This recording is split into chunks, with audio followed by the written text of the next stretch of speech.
இந்த குலதெய்வங்களும் குடும்ப ஆண்டவர்களும் எப்படி ஆகுறாங்கன்னா, அந்த இறை அணுக்களை இறந்த பிறகு ஒவ்வொருடைய மனித உயிரும் 1,50,000 உயிர் அணுக்களால் ஆனதுன்னு சித்தர்கள் எழுதி வச்சிருக்கிறாங்க.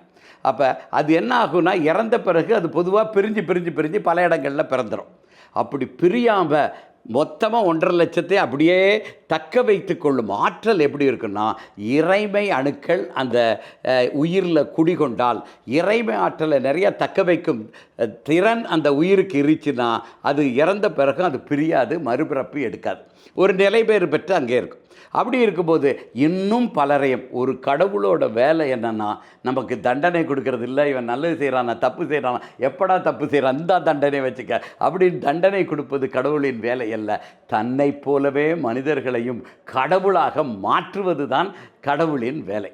இது இந்து மதம் மட்டும்தான் சொல்லும். மற்ற மதங்களெல்லாம் என்ன சொல்லுன்னா, எனக்கு இணையாக நீ எதையாவது சொல்லிடாத, எனக்கு சமமாக நீயும் வரக்கூடாது, வேறு எதையும் நீ வச்சுக்கிடக்கூடாது, நான் நானாகவே இருப்பேன், நீ மனிதராகவே இரு, உனக்கு வேணால் சொர்க்கம் கொடுக்குறேன், அது கொடுக்குறேன், இது கொடுக்குறேன், ஆனால் எனக்கு இணையாக வர முடியாதுங்கிறத மற்ற எல்லா மதங்களும் சொல்கிறது.